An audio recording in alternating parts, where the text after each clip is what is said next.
Nous vous saluons tous au nom de Jésus. Bienvenue à notre émission de ce jour, Le Parcours. Nous sommes dans la joie de vous retrouver encore nombreux. Et notre Dieu est bon, notre Dieu nous assiste dans les moindres devoirs qu'il nous accorde dans le mariage. Nous allons continuer notre émission sur le mariage encore une fois. La fois passée, on parlait de Dieu est amour. Et comme il est amour, quand il est en nous, son amour ne manquera pas dans notre mariage. Amen. Donc, nous avons parlé de l'aide. Le mariage est créé pour que nous puissions nous entraider. L'entraide mutuelle. L'entraide Voilà. mutuelle. Alors, dans l'entraide mutuelle, tu ne peux pas aider quand tu n'as pas d'amour pour cette personne-là. Alors, comme Dieu est amour et que nous l'avons en nous, si nous l'avons en nous et que nous nous sommes mariés, son amour va se refléter dans notre mariage. Alors, quand on aide avec amour, c'est différent de quand on aide comme quelqu'un qu'on ne connaît pas dans la rue. Je ne connais pas, mais ça fait mal au cœur de voir quelqu'un comme ça, et puis je verse un petit sou, et puis je m'en vais. Cette aide-là est différente de l'aide quand tu aides quelqu'un avec amour. Tu as la compassion pour cette personne, comme Christ a eu la compassion pour nous. Christ a eu la compassion pour nous parce qu'il nous connaissait. Il sait que c'est lui qui nous a créés. Il nous a tenus dans ses mains avant de nous mettre dans le sein de nos mamans.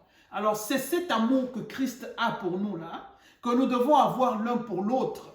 Nous ne pouvons pas aller dire à Dieu, nous aimons Dieu, quand celui qui est créé à l'image de Dieu juste à côté de nous, nous n'arrivons pas à l'aimer. Alors, l'aide vient du fait qu'on aime la personne et qu'on ne veut pas que la personne échoue, qu'on ne veut pas perdre cette personne-là. Alors, on vient maintenant à l'aide de la personne pour que la personne se relève et qu'on continue la marche de tous les jours. Parce que, rappelons-nous, sans cette personne-là, nous ne sommes rien.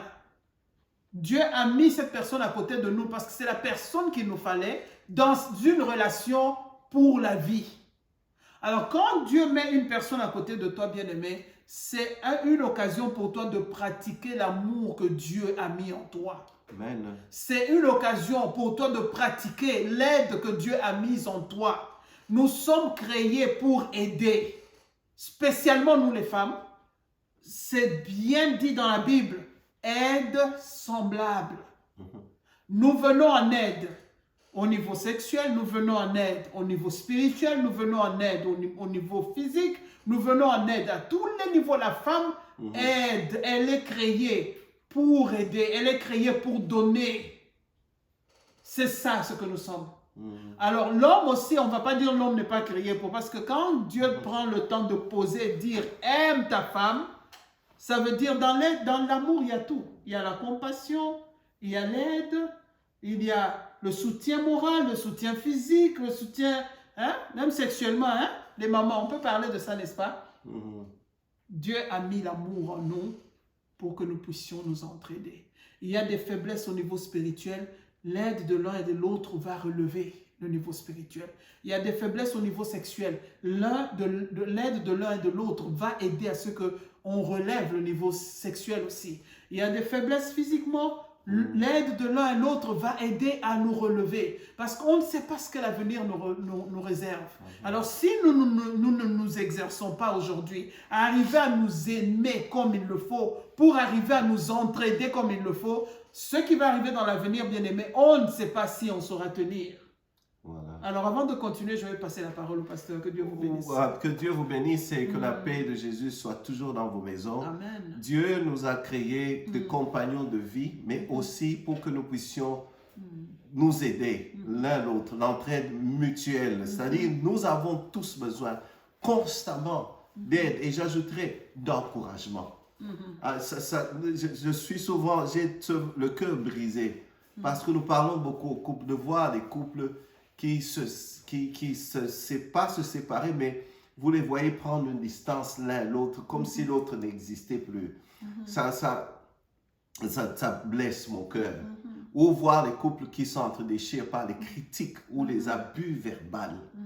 Dans ce monde, nous avons besoin de l'encouragement constant. Un homme revient à la maison et tu donnes des mots d'encouragement. Il était en train de porter 2 sacs. Demain, il va en porter 4. Des mots d'encouragement. Il dit, je suis vraiment touché par le fait que tu prends le temps de prendre soin des enfants. Tu es fatigué, malade, mais tu encourages la personne. Et des mots d'encouragement. D'ailleurs, toute notre vie, nous la passerons à étudier l'autre pour connaître le langage d'amour, pour connaître même parfois des faiblesses, pour les combler. Et quand je connais le langage d'amour, entre autres, j'ai lu un bon livre, 4 langages d'amour. Il y a des hommes et des femmes qui, pour eux, le langage d'amour, c'est l'aide. Quand tu viens, tu lui apportes des dons, des cadeaux, ça ne signifie rien pour elle ou pour lui. Mais quand tu te mets à la maison, papa, à aider la maman, pour elle, ça exprime l'amour. Et voilà pourquoi Dieu nous a mis à 2. Seul, c'est difficile, bien-aimé. Même étant seul, on court toujours derrière le pasteur, on court derrière Dieu, on crie Dieu, aide-moi. Mais il y a des moments où on a besoin, Dieu passe par quelqu'un physiquement pour t'aider. Mais le plus proche et le premier, celui qui sera, qui va t'aider avec un amour inconditionnel, c'est celui que Dieu a placé à côté de toi. Voilà pourquoi vous êtes d'abord des bons compagnons. Et puis, je suis toujours très, très content d'entendre un couple dire que ma femme, c'est ma meilleure amie.